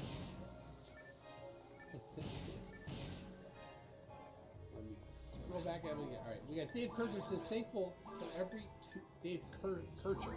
Thankful for every Tuesday spent away from the Tartaria Discord dumpster fire. Thanks for that. Star Sapphire Tomato Chan, who's gone to bed now, says, but I'm a tomato, not a popsicle. Got that. I said already. This one's important. Brianna Johnson, message for Sam, says, Tune, it could never have worked with Sam. He eats bushmeat, and I only have a tiny airstrip at my Antarctic region. Lake Titicaca forever. So many layers of double entendre. String News 1. Says, okay, enough with the fake origin story. Do we have any photos of Flat Earth from space?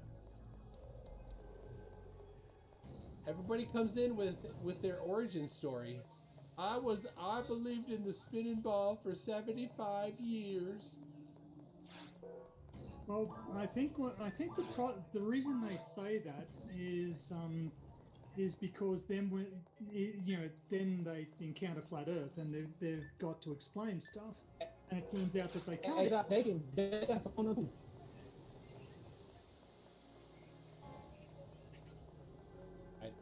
Oh, he froze or something. We have a frozen Takori.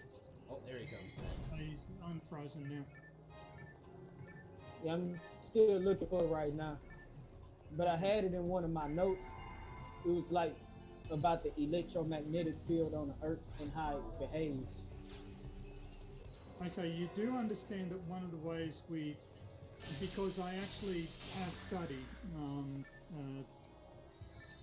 electromagnetism, the geomagnetic field, and one of the things that we use to explore the deep structure of Earth is actually the solar field, which induces currents inside Earth's mantle. I really have to look up if I can turn this thing into something that learns Mila and Eula. The conductivity at depth. So we do very, very detailed analyses of Earth's electromagnetic behavior and geomagnetic field, and there aren't. And I have to do that kind of soon because it's already pretty high. That we understand. Also, It's already at 100. The sun's magnetic field. And if there is only like one thing that needs like, I don't know, power and depth to be still the same, this is definitely gonna be a pain in the ass. Okay, this is just a diagram. Because I'll basically have to push up defense for the next like 30 levels. About like how the energy actually function. Now, the energy waves that actually function like a suction force. You know what I'm saying?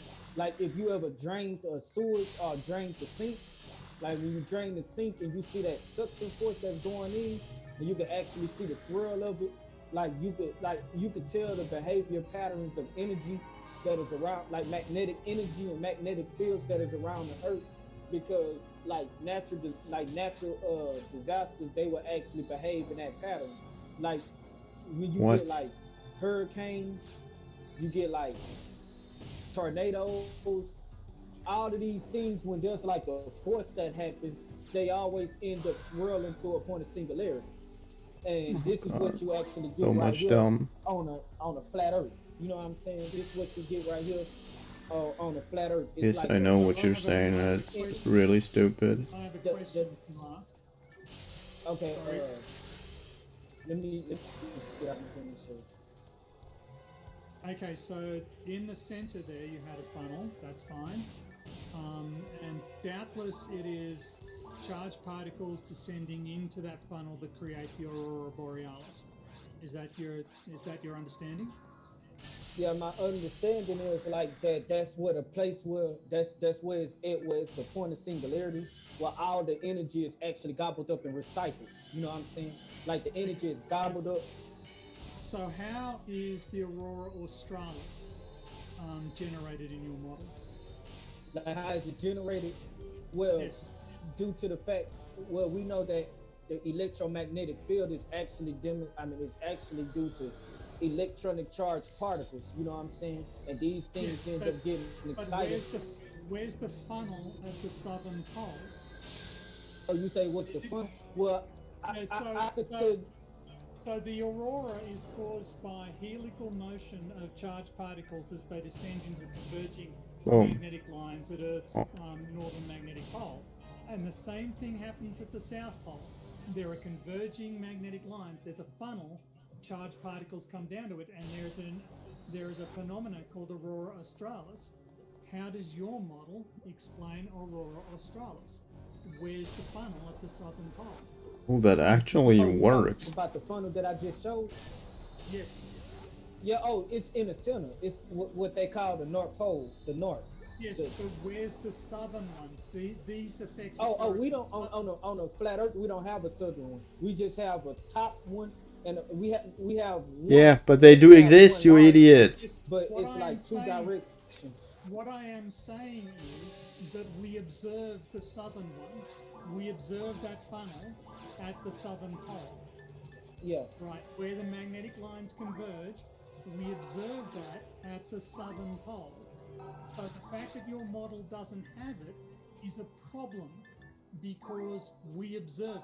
So your model has something, your model is missing something that is observed, which is converging magnetic lines at the southern magnetic pole. Well, the ancients. I'm just going by what the ancients called it. What the ancient but- ancestors. Call it magic. But the ancients again didn't have access to the observations that we have. Yeah, but a lot of the sciences today were taught by the ancestors. Like No, a they lot of were the not. Sciences that we get today, it was reverse engineered from the ancestors. No, it was And not. it was reverse engineered. Like all the ancestors, what they told us, like, cause I ain't gonna just exclude the ancestors. A lot of them called it Mount Meru. You know what I'm saying? Where there's this magnetic current at. You know what I'm saying? Where there's a magnetic current where all of the energy is actually started at. You know, because y'all would say that is on the globe. You would say that is on the globe. So where would it be coming from on the globe? Would it be coming from the center point or on a spherical Earth? Would it be coming from the core? So what's happening is that there's a magneto-hydrodynamic dynamo in the core that is generating a magnetic field. By the time it gets to Earth's surface, it may be quadrupolar in the interior, maybe sexapolar. People have hypothesized that. But by the time it gets to the Earth, it is dipolar. There are two poles. There's the North Pole and the South Pole. And we can see identical magnetic effects. We see auroras at the northern hemisphere. We see auroras at the southern hemisphere. I live in the southern hemisphere. Our compass points are different from your compass points. We're different from because of the orientation of Earth's magnetic field. So we can demonstrate that there are converging magnetic lines, magnetic field lines at the North Pole. So this is just like having a bar magnet. It goes out the North Pole, comes up the Southern Pole. So it's like that. So it's like a torus, but there's a spear in the middle of the torus, and it comes out. Yeah, it's pretty much like when you cut an apple in half. Yeah. You ever cut an apple in half and it went like that and it expanded out? It expands out through a point of singularity. But it's not shaped like that. It expands out and becomes. Corey, Yeah, there's a south magnetic pole. Actually, it is. Actually, it is. But in reality, there's a south magnetic pole. Well, y'all say in reality it's a south magnetic pole, in reality, we say there's one large pole that is generating this energy. That's what we say in reality. Y'all say it's two poles. But that's a claim that doesn't match reality. The south magnetic pole is measured. So we can observe. I mean, you can go down to South Australia or South America or South Africa, and you can see the aurora australis. It is observed by people just looking out their windows at night when conditions are correct for it. So it's not. This is observed. This is something that we see and measure. And you can't just hand wave it away and say, "Oh, no, you guys are wrong." We measure it, we observe it. We're very very careful about it.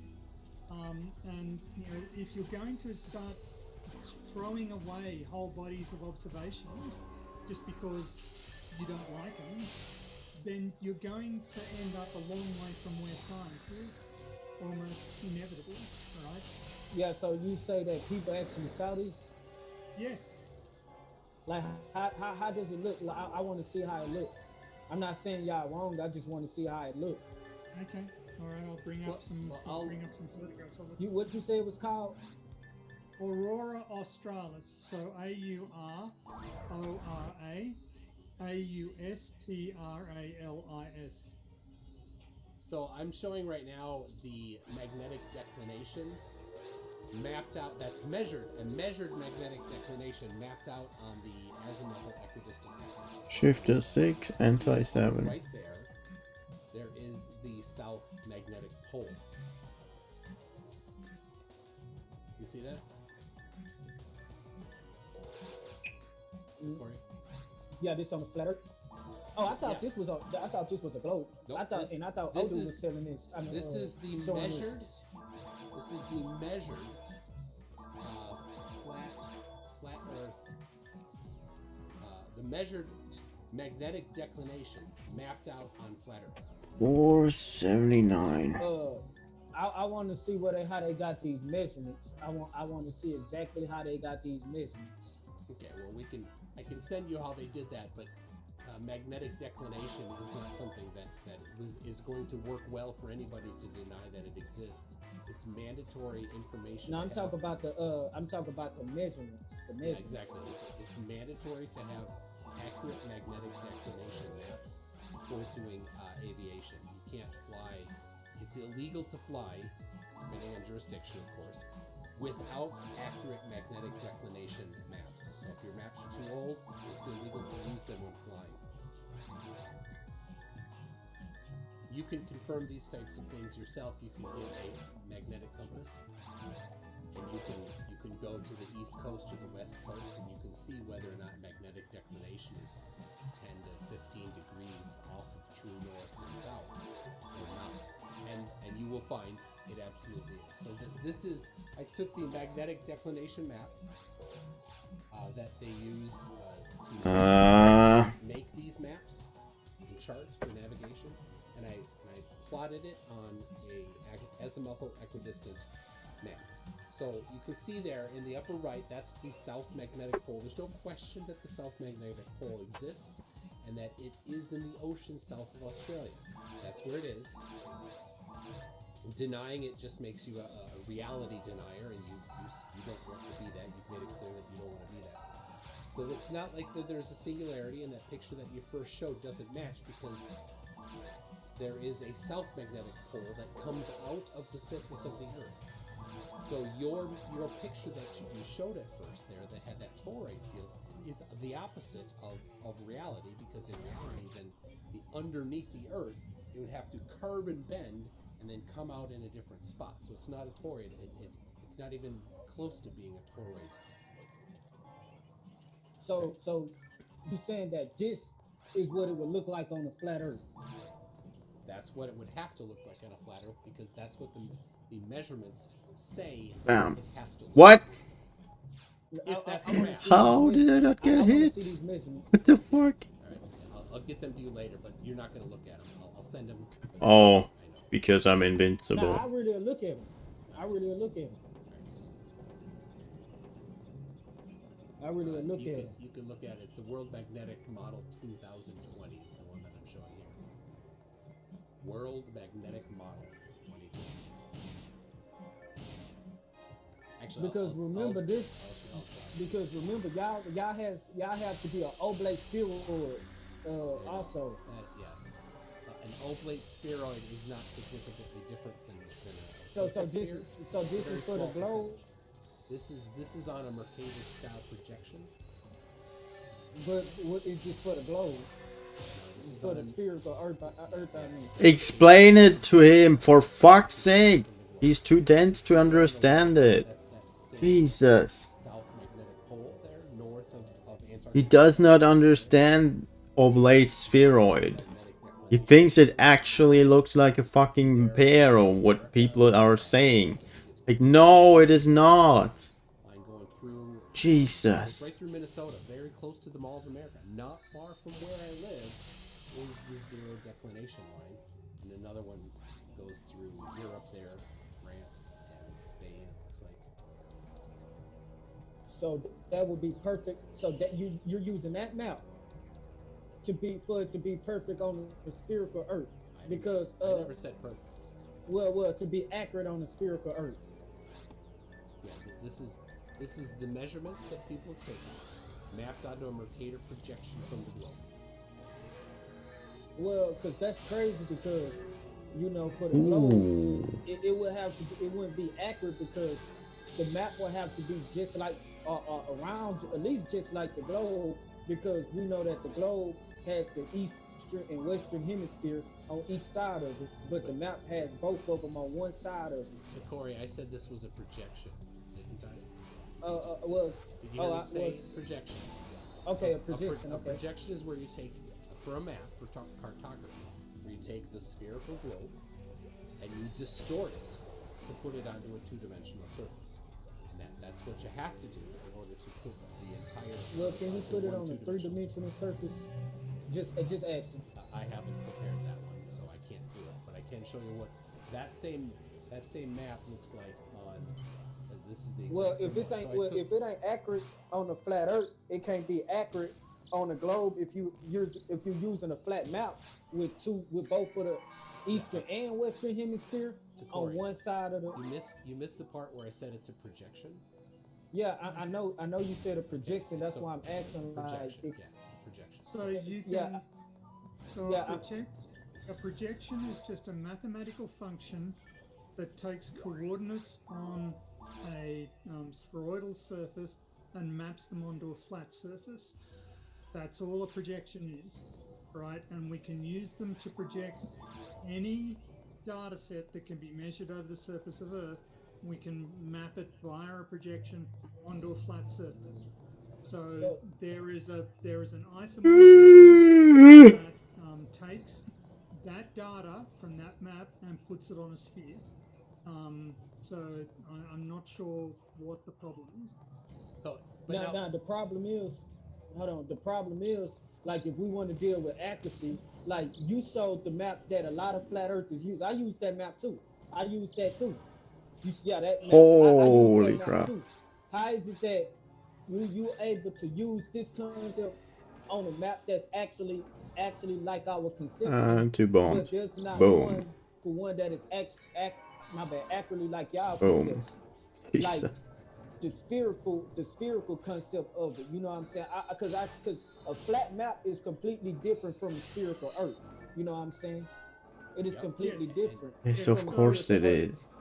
So when you do a projection, generally you are not preserving distances, you're not preserving angles, and you're not preserving areas. Now there are some map projections that do better jobs with various of these quantities, but no map is perfect. No map can preserve these. So all maps are inaccurate. We understand that they don't preserve distance, they don't preserve angles, and they don't preserve. There are some that do, but you generally get to choose one or the other. Oh. Equidistant, Woo. equal area, or azimuthal. You can have one of the three, but you can't have all three. Yes, we understand that inherently these, all two-dimensional maps are inaccurate in at least two of these categories: distance, area, and heading. But I don't particularly understand the. So I don't understand the objection. So would you say that this map is accurate or inaccurate? Of course, it's inaccurate. Accurate in what sense? What It's are we an measuring? accurate projection. Just period. It's an accurate projection. So it's not accurate, period. Damn it! It's an accurate projection. Okay. So it's an accurate projection of the data, but the distances between points on Earth's surface are not accurately reflected on this map, and the areas of the various parts of Earth's surface are not accurately reflected on this map. Hey, Michael. Yeah. Hey, when you gonna get that? When you gonna get that accurate projection of the spherical on the spherical model? This is an accurate projection. No, I'm not talking about this one. I'm saying because you said that you would have it later or something like that. Well, I could take this and plot it onto a sphere, but of course it'll be in a computer, and you'll be viewing it on a screen, which is two-dimensional, so it'll still be if that's the case, only as good as it can be on a screen. If that's the case, that really not being rude. To Corey, people have understood map projections and cartography for centuries. There's no controversy about this. Okay. You can on your own time you can get yourself up to speed on how map projections and cartography does this. But for Flat Earth, you don't claim that this is distorted, right? A flat map. What do you mean, like distorted? Well, I claim that this is a distortion. It's a projection from the globe, and there are certain things about this that are inaccurate. So look, that map that you showed, I don't even believe that. I know you don't, because you think this is the correct map. But no, that's the one I'm talking about. Right. Go back. Let me explain. So this is, as Tony said, this preserves certain things, but it does not preserve area. So Greenland is way too big, and Africa is not large enough in proportion. But a flat map of a flat surface is easy to do. After I beat the boss, I will definitely I will stop the stream for now. I will figure out what I have to evolve my mag into next. See, I'm gonna be honest. If it doesn't stay on the map, I think I don't think if that at level 100 it will evolve the next time, if it does. But if the stats are wrong, it will not. Earth is flat, and the easiest type of map to make is a flat map of a flat surface. And maybe it actually evolved in something that gives me a photon blast I don't want. Or rather, it gives me a photon blast it already has. I just couldn't see it because So that means I have to look up if there's some way I can still get Mila and Eula. Basically. I thought about putting it, making it black with the star field in the background just to mock the flat disk floating in space idea but I didn't want to. See, that would be a straw man argument because we don't believe we live on a disk. Lie. We're living on a floating in a. There is people that believe that, so shut the fuck up. Anyway, so this is what you just because flirts cannot agree on anything, that doesn't what he just said doesn't mean anything.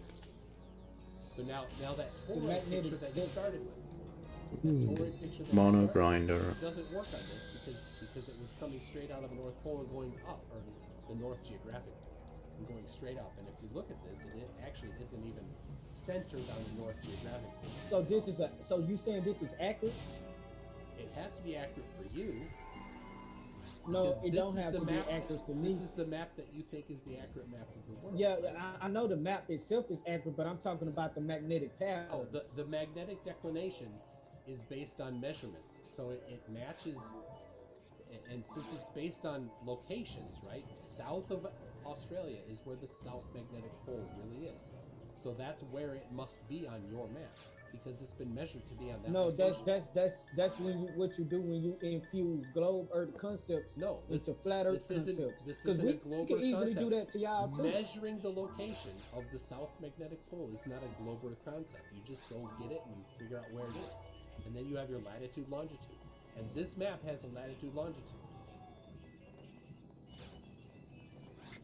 Right? Yeah, this map it does have a. My bad. It does have a latitude and longitude. It has some latitude and longitude. The zero line of longitude on this map goes through England. But here's zero the thing, the zero longitude is a circle on this map. We call it the equator. And so there's a coordinate system on this map. So when we map the South Magnetic Pole, we know where it is by coordinates, and I have preserved those coordinates on this map. Yeah, but that's the thing. Like we said, our stuff don't have two poles. That's just like us using y'all map. You don't get to deny observations. Bro, that's not observation. Y'all reality, just said What y'all- though? But Another mono in grinder. reality, people measure a South Magnetic Pole. It really exists. And if you say it doesn't, you're just denying reality. No, we not, because that's just like we saying if you Yes. believe in gravity and you think that's real and stuff, then you just denying reality and stuff like that. Because there's a whole lot of math that's wrong with gravity and stuff like that. So if you're gonna sit here and say that this is denying reality, then you have to say gravity is believing in gravity is denying reality. This is y'all putting globe Earth concepts into flat Earth thought. Exactly. You know what I'm saying? Could you clarify? So, my undergraduate degree was in mathematics. My honors degree was in the mathematics of geomagnetism, and I've done a mathematical, math-based PhD. So, could you please explain to me what is wrong? What mathematically is wrong with the theory of gravity? Mathematically, because like I was saying, because when certain people actually broke those equations down, like the equation of gravity, both G equals M1, M2 divided by D squared. Sometimes they have R squared, but the distance between the mass is squared. You know what I'm saying? They broke that down, and some of them got 665 newtons. Like earlier when I asked you how much, because gravity has to have a strong, that has to be a hell of a force for gravity to cause the Earth to be bent into a ball and kept like that, because according to NASA and according to other scientists, that's how the Earth is a ball. So that takes a lot of force. You know what I'm saying? And like a lot of, and a human can't withstand that amount of force. Oh my They god. can't withstand that amount of force because you can't tell me that gravity. You can't tell me that gravity is like a force that we can actually withstand, because that means that gravity will be light. But Corey, just bring out the math. Just bring. Don't shy away. I'm from bringing math. out the math. No, you okay. haven't brought any math yet. Show the actual math. Tony Okay. can handle the math. Bring out the formulas. Okay. Let's plug in the numbers. We'll go Force through all the equals- math. Okay, watch this. Force equals mass times acceleration. The mass of the Earth is 5.97 times 10 to the 24 power square. Power kilograms times 9.8. That's the formula that they use. So you multiply that and you get like 56 times 10 to the 24 power newtons. You know what I'm saying? But in order for, if you want to know how heavy that is, Are you suggesting that the Earth is falling under its own surface gravity? you say no. I'm saying that this is have to be the X amount of force or around the X. You're completely misapplying. No, That is the amount of that is what you have calculated is the amount of force that it will be required to accelerate the entire mass of the Earth at 9.8. I can't find a good gladius if that's with high percentages. These things are, these things will carry me through most of ultimate. You can't say No, the no, math because doesn't work. maybe right. even You all, do the math which right. is very You sad. do the no, math I right. didn't do the math wrong. I You didn't do actually anything. multiplied force times mass time. I mean, force equals mass times Because one of the acceleration. best weapons That's what I I know did. I can find, like one So, of the what best was wrong special by weapons me would multiplying be Takori, you're not the even mass of the? understanding the basic concept. well, No, no, the colored listen, bulk because I'm I using just right told you now. the basic concept. There is So, the Del mass Saber's is weapon, not but the Del because Saber weapon is okay, so actually watch this. kind I'm of gonna say it shit again. Stop without me the when I'm wrong. shield. And Stop in me when this I'm game, wrong. the shield Force does not equals mass exist. times acceleration, right? So So, force equals mass yeah, I times don't even know. acceleration.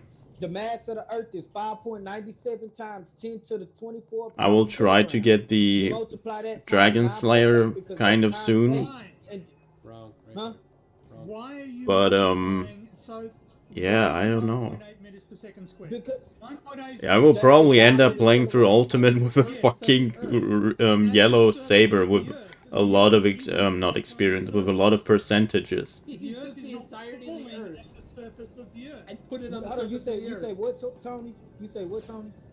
The Earth is not falling at the surface of the Earth. 9.8 meters per second is the rate of acceleration of objects falling at Earth's surface. Earth is not falling at Earth's surface. No, are we not saying? I'm not saying Earth is falling. It is no. I'm saying how much force, the gravitational force, it is using to cause the Earth to be formed into a ball or hold it into a ball. That's not the correct formula. What's the correct formula? What's the correct formula? Okay, the correct formula, as I have explained to you multiple times, is to aggregate, to sum up the acceleration of each mass element. I don't remember, was it this the rule, or was entire integral uh evolve through time. this the rule? When you do that, you will see that above a certain threshold mass, the material that the Earth and the planets are made of, the terrestrial planets are made of, will adopt a spheroidal geometry once you get above that threshold. Hey yo, my laptop is about to be at 3%. I'm gonna continue on my phone. Oh no. So The flurf switch to the phone. you know, this Yeah, is that's the he's gonna drop. of Like, he's mass gonna times go acceleration. offline very It's a soon. sum or an integral of mass times acceleration for each of the mass elements on each of the other mass elements. It's not a simple formulation. You would do this calculation using a computer, integrating over every mass element in the cloud of mass that you're talking about. And it is a large amount of force, but Are there's you a large ready? amount of mass to supply it. I'm not worried about the math that's applying to it. I'm worried about like here's the. Well, I'm gonna tell you when I get on my phone because my stuff is at 1%. That's why I'm focused on. My stuff is at 1%.